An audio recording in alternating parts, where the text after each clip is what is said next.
orang yang stres seringkali ngerasa kok detak jantungnya agak tinggi, Mm-mm. tensinya tinggi, Mm-mm. gula darahnya tinggi.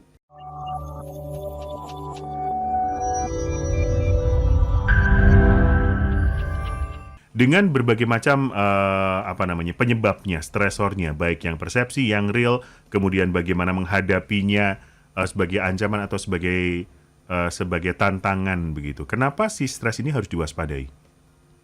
Karena stres sebetulnya gini, yang harus diwaspadai itu stres yang sifatnya kronis dan yang episodik akut. Aduh, agak susah. Stres Bahasanya mulai susah nih, ya.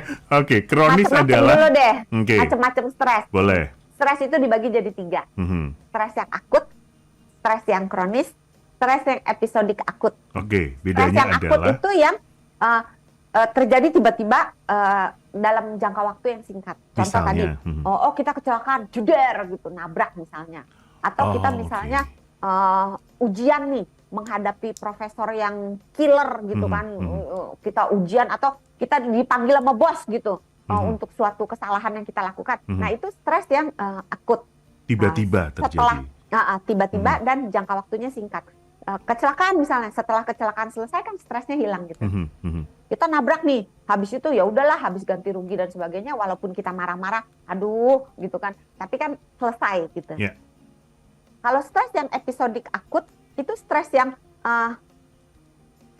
tiba-tiba jangka waktunya singkat tapi berulang-ulang dalam jangka waktu tertentu. Misalnya kita dapat deadline pekerjaan nih, deadline-nya jatuhnya setiap hari Senin misalnya.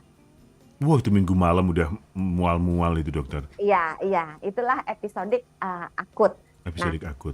yang kalau yang kronis itu stres yang jangka waktunya panjang. Misalnya Misalnya. mungkin berada dalam keadaan situasi keuangan yang buruk, nggak punya pekerjaan, atau mungkin Oh, oke. berada di lingkungan pekerjaan yang tidak menyenangkan, Mhm, bosnya mhm, mhm, menyebalkan, teman-temannya tidak kooperatif, atau mungkin berada dalam situasi pernikahan yang kurang baik, mhm, atau mungkin berada dalam sekolah yang dibully misalnya. Itu mhm. stres-stres yang kronis gitu. Nah, yang berbahaya itu adalah yang episodik akut dan yang kronis. Respon tubuhnya itu menetap. Jadi gini, kita jelaskan yang akut dulu ya. Mhm. Kalau misalnya tubuh kita ada stresor, mengalami sebuah ancaman, maka tubuh kita ini masih tubuh warisan, gen-gen yang ada di dalamnya itu masih warisan zaman nenek moyang kita dulu, Mhm. yang ketika hidup itu harus berburu dan diburu, Betul. ya kan? Sehingga dalam kehidupan sehari-harinya itu dia harus siap tuh. Kalau misalnya ada macan, mungkin dulu bukan macan ya, dinosaurus deh. Ya Allah. Kalau zaman dulu banget kita dikejar-kejar Kita dinosaurus, dikejar-kejar. kita Ya, dikejar-kejar dinosaurus mau dijadikan camilan, ya, snack ya, gitu ya, kan. ya. Nah, ketika kita dikejar-kejar itu, kita kan timbang-nimbang, kita mau lari atau mau melawan, fight Ya, or flight gitu ya, kan, mau ya, lari ya. atau mau ngelawan. Mhm. Nah, maka tubuh kita harus dipersiapkan untuk 2 option ini, Mhm. entah lari, entah melawan. Dua-duanya sama-sama membutuhkan tubuh yang lebih prima dalam tanda kutip. Karena kalau kita mau melawan maupun mau lari, kita butuh otot yang lebih kuat. Mhm. Karena kalau lari, ya kita kan harus butuh oksigen, butuh otot untuk berlari. Ya. Kalau kita mau ngelawan misalnya, kita kan juga butuh tenaga otot untuk Betul. kita megang tombak dan sebagainya Betul. gitu kan.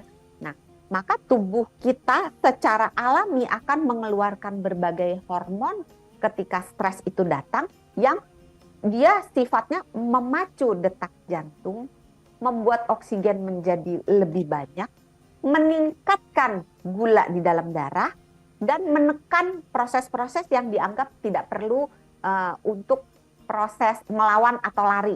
Misalnya proses reproduksi. Kan kalau lagi mau ngelawan atau Oke. lari kan nggak perlu subur-subur amat biar punya anak, Ya, gitu kan ya, nggak perlu. ya, Yang penting ya. kan menyelamatkan nyawa Betul, dulu betul, gitu. betul. Kemudian proses pencernaan, Mhm. kan nggak perlu makan nutrisinya harus Mhm. diserap dengan baik, itu nggak perlu, itu belakangan aja. Ya, Sekarang yang ya. penting nih jantung dulu mompa lebih cepat nih supaya dapat darah untuk bisa lari gitu.